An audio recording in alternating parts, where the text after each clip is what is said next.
ನಮಸ್ಕಾರ ರೈತ ಮಿತ್ರರೇ. ಇಂದು ಈ ವಿಡಿಯೋ ಬೇವಿನ ಬೀಜದ ಮೇಲೆ ಮಾಡ್ತಾ ಇದ್ದೇನೆ. ಇದು ಬೇವಿನ ಬೀಜ ಏನಿದೆಯಲ್ಲ, ಇದು ಕೃಷಿಯಲ್ಲಿ ಒಂದು ಅತ್ಯುತ್ತಮವಾದ ಕೀಟ ನಿಯಂತ್ರಣವನ್ನು ಮಾಡುವ ಒಂದು ಪ್ರಮುಖ ವಸ್ತುವಾಗಿ ಇದು ಕೆಲಸ ಮಾಡ್ತಿದೆ.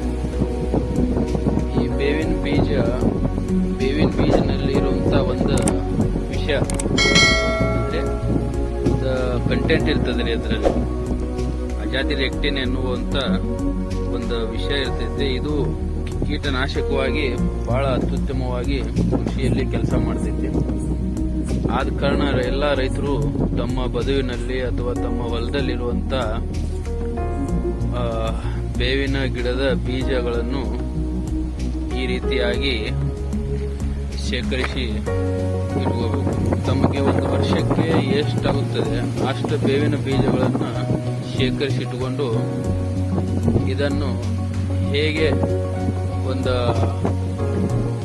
ಕಷಾಯ ಮಾಡ್ಕೋಬೇಕು ಮುಂದಿನ ವಿಡಿಯೋಗಳಲ್ಲಿ ಹೇಳ್ತೇನೆ.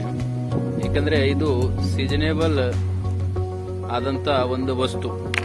ಅಂದ್ರೆ ಸೀಸನ್ ಈಗ ಇರುವಂತ ಸೀಸನ್ ನಲ್ಲಿ ಮಾತ್ರ ಸಿಗ್ತೈತಿ, ನಂತರ ಸಿಗುದಿಲ್ಲ. ಇದು ವರ್ಷ ಪೂರ್ತಿ ಏನು ಸಿಗುದಿಲ್ಲ. ಆದ ಕಾರಣ ಎಲ್ಲ ರೈತರು ತಮಗೆ ಎಷ್ಟು ತಮ್ಮ ಹೊಲಕ್ಕೆ ಕ್ಷೇತ್ರ ಅನುಸಾರವಾಗಿ ಎಷ್ಟು ಕೀಟನಾಶಕ ನಾವು ಏನು ಕೊಂಡು ತರ್ತೇವಲ್ಲ ಅಂಗಡಿಗಳಲ್ಲಿ, ಅಥವಾ ಬೇವಿನ ಎಣ್ಣೆಯನ್ನ ಏನು ಕೊಂಡು ತರ್ತೇವಲ್ಲ ಅಂಗಡಿಗಳಲ್ಲಿ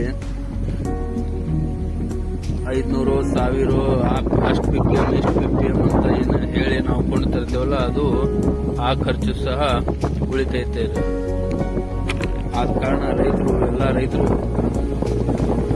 ನಮಗೆ ಒಂದು ವರ್ಷಕ್ಕಾಗುವಷ್ಟು ಬೇವಿನ ಬೀಜಗಳನ್ನು ಶೇಖರಿಸಿ ಇಟ್ಕೋಬೇಕು.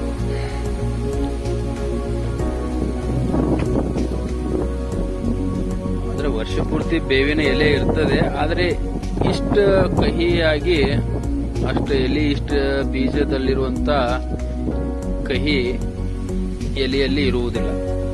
ಮತ್ತೆ ರೇಷಿಯೋನು ಹೆಚ್ಚಬೇಕಾಗ್ತದೆ. 1 kg ಬೇವಿನ ಬೀಜ ನಾವು ಹುಟ್ಟಿ ಕೀಟನಾಶಕವನ್ನು ತಯಾರು ಮಾಡಬೇಕಂದ್ರೆ ಬೇವಿನ ಎಲೆಯನ್ನು 10 kg ನಾವು ಹುಟ್ಟಿ ಅದರ ಕಷಾಯವನ್ನು ನಾವು ಮಾಡಬೇಕಾಗ್ತದೆ.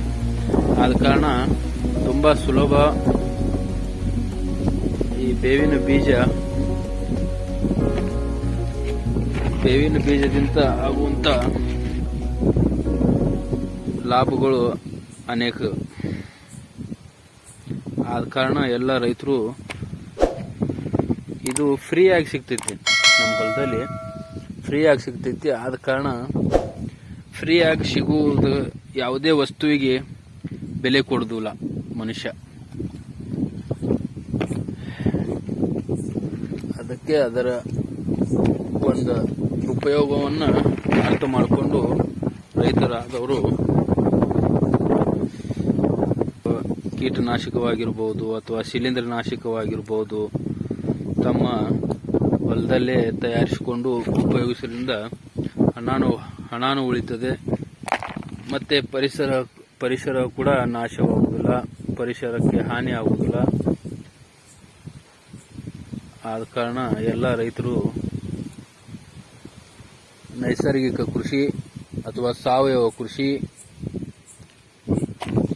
ಅಥವಾ ಗೋ ಆಧಾರಿತ ಕೃಷಿ, ಈ ರೀತಿಯಾಗಿ ನಾನಾ ಹೆಸರುಗಳಿಂದ ಕರೆಯಲ್ಪಡಿರುವಂತ ಒಂದು ನ್ಯಾಚುರಲ್ ಕೃಷಿಯನ್ನ ಎಲ್ಲ ರೈತರು ನಿಧಾನವಾಗಿ ಅಳವಡಿಸಿಕೊಂಡು ಗೊಬ್ಬರ, ಬೀಜ, ಕೀಟನಾಶಕ, ಶಿಲೀಂಧ್ರನಾಶಕ, ಕೃಷಿಯಲ್ಲಿ ಬೇಕಾಗಿರುವಂತ ಇವು ಮುಖ್ಯ. ಇವುಗಳಲ್ಲಿ ರೈತ ಸ್ವಾವಲಂಬಿ ಆದರೆ ಅರ್ಧ ಕೃಷಿಯನ್ನ ಗೆದ್ದ ಹಾಗೆ ಅವನು. ಈ ವಿಡಿಯೋ ಇಷ್ಟ ಆದಲ್ಲಿ ಸಬ್ಸ್ಕ್ರೈಬ್ ಮಾಡಿ, ಶೇರ್ ಮಾಡಿ, ಲೈಕ್ ಮಾಡಿ. ನಮಸ್ಕಾರ.